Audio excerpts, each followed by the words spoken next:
wasn't for they can't keep them all. So Matty Costello looks like one of the ones that's going to be moving on for next year. But yeah, there's some selection headaches whilst Mark Percival's injured. That's the piss take of it, isn't it?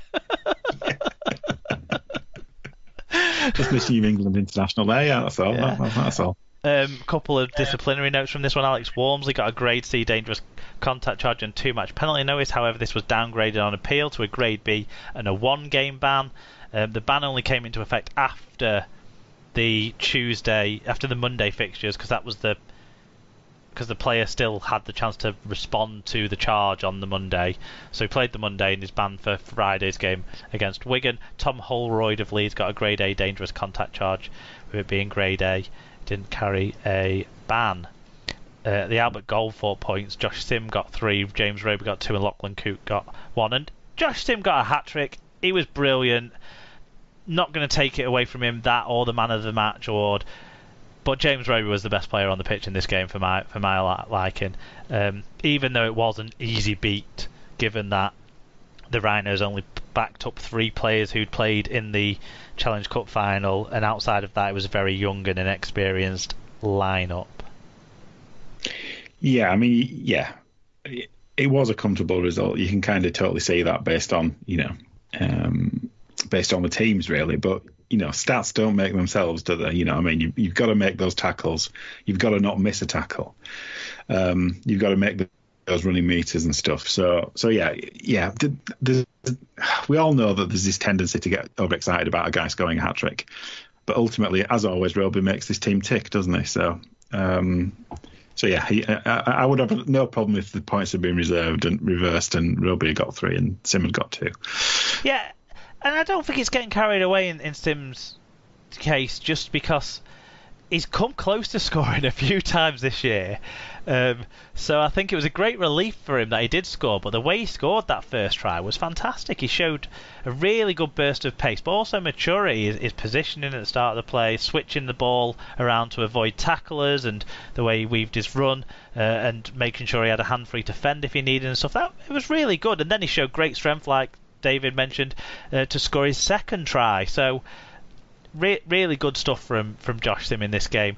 But and he deserves a note for highlight, but really the highlight try of this game was the Nguama try. I mean, it was brilliant.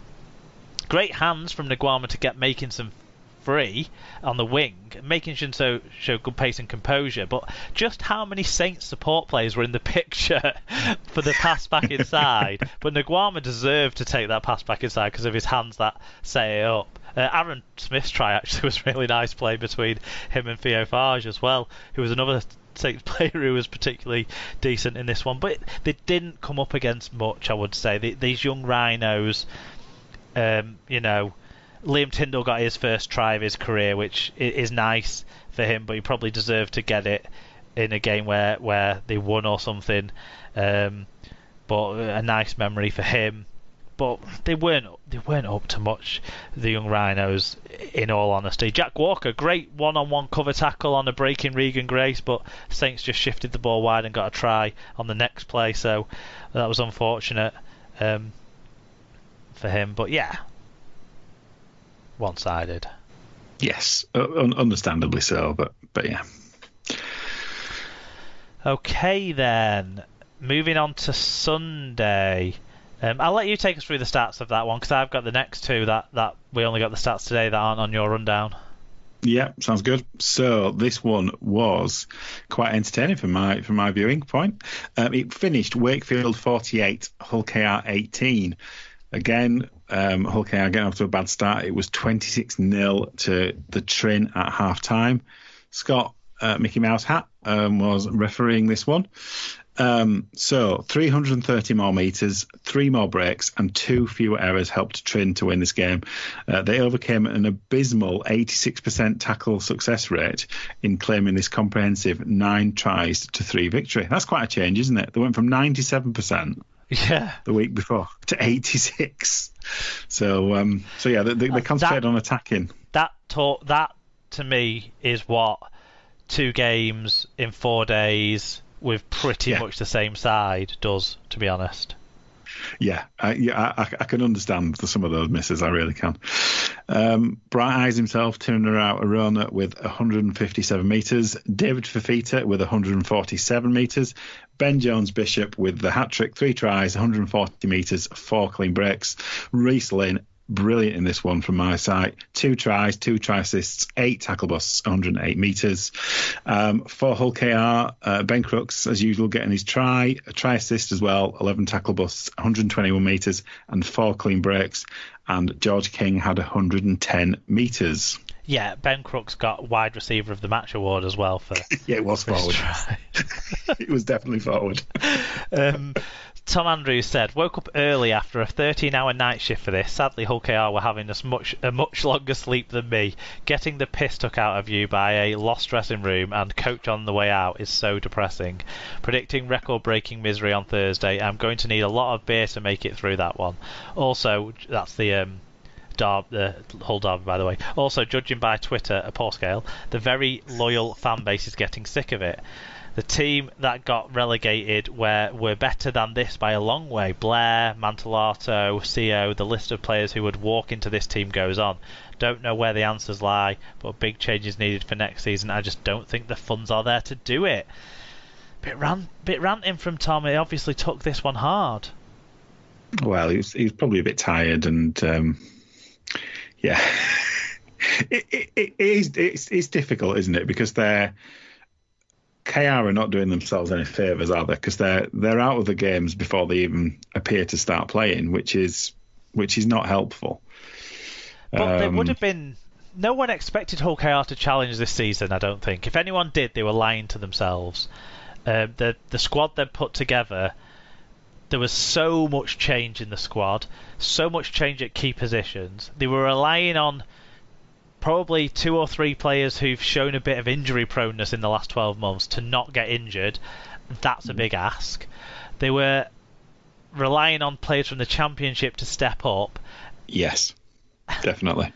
And they were basically relying on Smith to kind of galvanise a group of rejects, which, all respect to Smith's past coaching record, he hasn't done that before.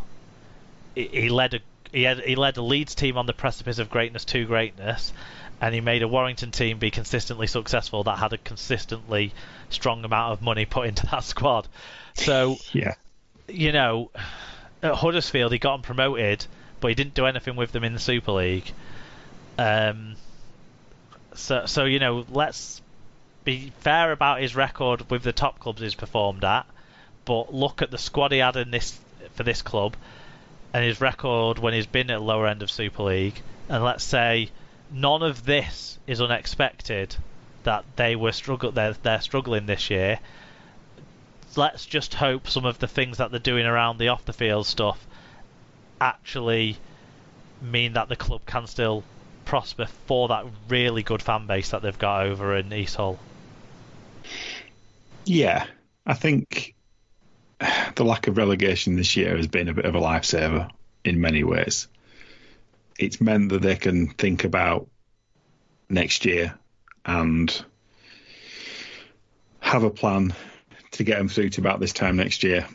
But I understand Tom's pessimism, I really do, because I don't see them having a much different quality of squad next year. It feels like it's going to be the same story, doesn't it, really? Yeah, it does. A lot of change. A new halfback pairing, lots of bit part players. Yeah. I think next year could be hard, but to be fair, they're not particularly playing well this year either. And yeah, from Wakefield, they obviously bounced back and kind of led on from the Huddersfield game, and there were some sensational tries in this match, you've got to say. Yeah, I mean, Reece Lynn got 3 points in the Albert Goldthorpe. Ben Jones-Bishop got 2. I think he was lucky to get 2 because some of the other performances. Max Jowett got 1. I listened to this game on the radio, so yeah. So getting to see the tries, talk us through him. Well, I mean, you've already kind of talked about Bevan French too much, but I was going to suggest that the Reece Lynn first try was, in terms of interplay, was possibly one of the best tries in the round. Well, what I've written about that try, it was both a great team try and a great individual try. Yeah. Wasn't it? Yeah. Yeah, and this is from a team who were hopeless 2 weeks ago. They looked relentless and unstoppable at times in this game. That try, to talk people through it, if you haven't seen the highlights, go and watch the highlights. It started with Brad Walker's offload. He was making his debut for Wakefield after a long time on the books this year. The ball then went one way out wide for Tom Johnston, who had a great run where he kind of weaved and broke tackles and stuff and got back into the middle, made a good one-handed offload himself. It ended up with Reece Lynn, who then had this arcing run that was full of power and pace and deception, and then he finished it off. This 25 metres out, he sort of ran 50 metres, but yeah. It was a really, really good try. Yeah, I agree with what you're saying about it rivaling Bevan French's try.